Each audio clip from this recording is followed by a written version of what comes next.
Lucknow super జైంట్స్తో జరిగిన thrilling మ్యాచ్లో Delhi Capitals సంచలన విజయం సాధించింది. అసలు మ్యాచ్ మొత్తం పోయింది. 100% మ్యాచ్ ఓడిపోతారనుకున్న స్టేజ్ నుండి వాళ్ళైతే నిజంగా ఒక మైండ్ బ్లోయింగ్ విక్టరీ కొట్టారు. Mainly the man Ashutosh Sharma absolutely mind blowing batting చేశాడు. అసలు ఒక ఎండ్లో ఢిల్లీ టీం కంటిన్యూస్గా వికెట్లు కోల్పోయినప్పటికీ అతను మాత్రం చివరి వరకు క్రీజులో నిలబడి గేమ్ని గెలిపించాడు. అది కూడా లాస్ట్ 3 ఓవర్స్లో అతని బ్యాటింగ్ అయితే అవుట్ ఆఫ్ ది వరల్డ్. నిజంగా లిటరల్లీ అదర్ ఎండ్లో కేవలం టెయిల్ ఎండర్స్ మాత్రమే ఉన్నారు అండ్ వాళ్ళు సరిగ్గా సింగిల్స్ కూడా తీయలేకపోతున్నారు. బట్ ఇలాంటి టైంలో అశుతోష్ శర్మ మిరాకిల్ చేశాడు. అన్బిలీవబుల్ హిట్టింగ్తో ఢిల్లీ టీం ఆల్మోస్ట్ ఓడిపోయిందనుకున్న మ్యాచ్ని గెలిపించాడు. సో నిజంగా ఐపీఎల్ 2025లో ఫస్ట్ 3 మ్యాచెస్లో ఎక్కడ కూడా ఎంత థ్రిల్ కనిపించలేదు. ఫస్ట్ 3 మ్యాచ్ల్లో గెలిచిన వాళ్ళు కంఫర్టబుల్గానే గెలిచేశారు. కానీ మ్యాచ్ చూసుకుంటే మాత్రం అలా కాదు, ఒక థ్రిల్లింగ్ మ్యాచ్. నిజంగా స్టేడియంకి వచ్చిన వైజాగ్ ఫ్యాన్స్కి అయితే ఒక పైసా వసూలు మ్యాచ్ అని చెప్పుకోవాలి. సో టు బీ ఫ్రాంక్, ఈ మ్యాచ్లో ఢిల్లీ టాప్ ఆర్డర్ బ్యాటింగ్ చూసిన తర్వాత వాళ్ళు గెలుస్తారని చెప్పి ఎవరు ఎక్స్పెక్ట్ చేస్తుండ్రు. ఎందుకంటే 211 పరుగుల భారీ టార్గెట్ చేసింగ్లో ఆ టీం 65 పరుగులకే 5 వికెట్లు కోల్పోయింది.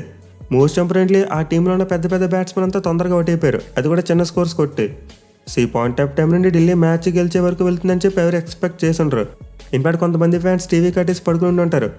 ఎస్పెషల్లీ స్టబ్స్ వికెట్ పడిపోయిన తర్వాత ఇంకా మొత్తం గేమ్ ఓవర్ అనుకున్నాం. ఎందుకంటే తర్వాత ఢిల్లీ టీంకి అశుతోష్ శర్మ తప్పితే చెప్పుకోదగ్గ బ్యాట్స్మెన్ ఎవరూ లేరు. సో స్టబ్స్ అవుట్ అయ్యేసరికి ఢిల్లీ టీం టార్గెట్కి ఇంకా చాలా దూరంలో ఉంది. కేవలం 113 పరుగులు మాత్రమే కొట్టారు.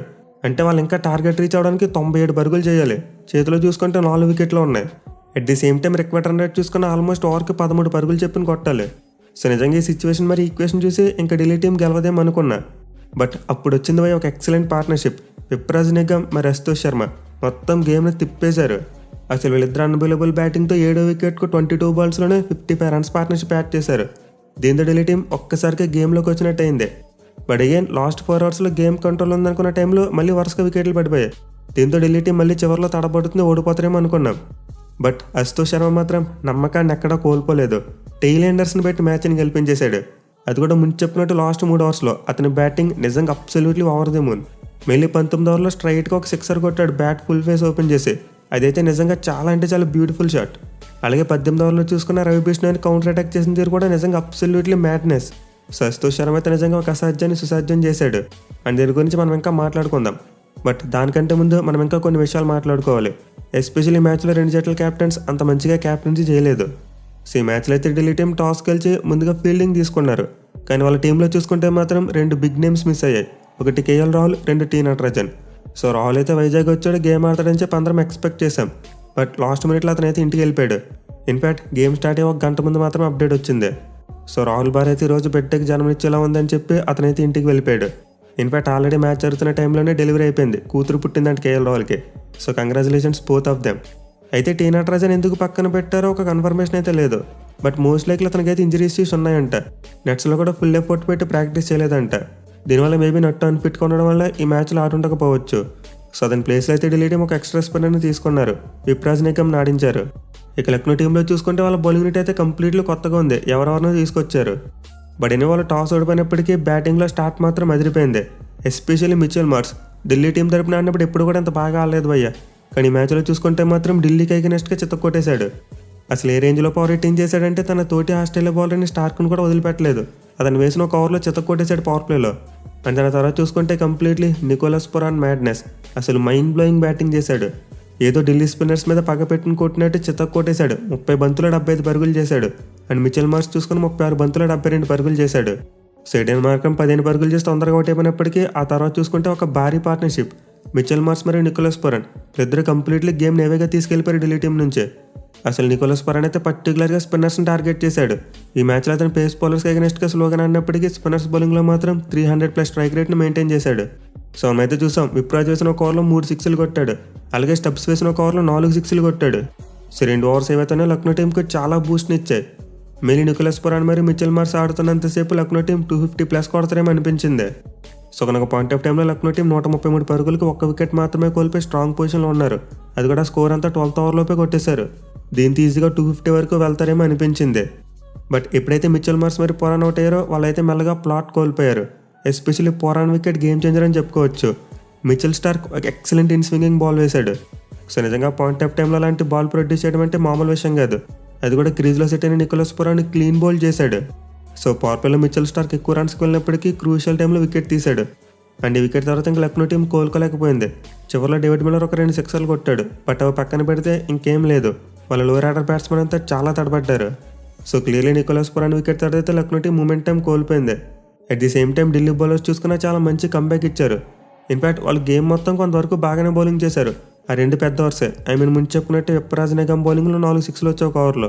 అలాగే ట్రైస్టన్ స్టెప్స్ బౌలింగ్లో ఒక ఓవర్లో 4 సిక్స్లు వచ్చాయి. అండ్ 2 ఓవర్లతో పాటు మిచెల్ మార్ష్ స్టార్క్ను ఒక ఓవర్లో కొట్టాడు. సో 3 ఓవర్స్ పక్కన పెడితే ఢిల్లీ బౌలర్స్ మిగతా ఓవర్స్లో మంచిగానే బౌలింగ్ చేశారు. మెయిన్లీ మనం బ్యాటిల్ వీడియోలో చెప్పుకున్నట్టే the man Kuldeep Yadav game changer. తన చైనామెన్ బౌలింగ్తో లక్నో పవర్ హిట్టర్స్కి అడ్డుకట్ట వేశాడు. రన్స్ ఇవ్వలేదు, at the same time wickets తీశాడు.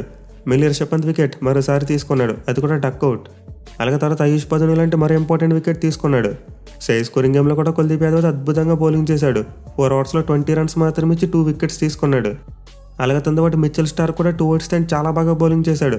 పవర్ ప్లేలో ఎక్కువ రన్స్ ఇచ్చినప్పటికీ చివరిలో మాత్రం 3 వికెట్లు తీసుకున్నాడు. సో ఇద్దరు బౌలర్స్ అయితే ఢిల్లీ యొక్క కంబ్యాక్లో కీ రోల్ ప్లే చేశారు. బట్ ఎనివే ఢిల్లీ కెప్టెన్ అయిన అక్షర్ పటేల్ మాత్రం బౌలర్స్ని సరిగ్గా యూటిలైజ్ చేసుకోలేదని చెప్పుకోవచ్చు. ఎస్పెషల్లీ తన ఓన్ బౌలింగ్ని తను సరిగ్గా యూటిలైజ్ చేసుకోలేదు. ఈ మ్యాచ్లో అతను 3 ఓవర్సే బౌలింగ్ చేశాడు, 1 ఓవర్ వదిలేశాడు. పోనీ ఏమైనా రన్స్ ఇచ్చాడంటే అది కాదు, చాలా బాగా బౌలింగ్ చేశాడు.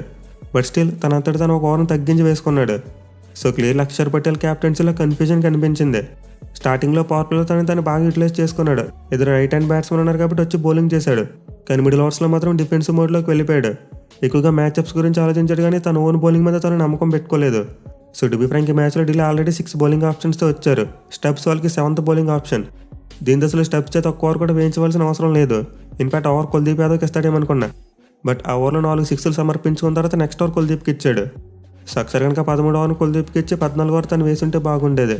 ఇన్ఫాక్ట్ అలా కాకుండా ఒకవేళ ఓవర్ తను వేసినా బాగుండేది. ఇద్దరు లెఫ్ట్ హ్యాండర్స్ ఉన్నా సరే తన బౌలింగ్ను తను నమ్ముండాల్సిందే. So clearly Axar Patel captaincy inexperience కనిపించింది.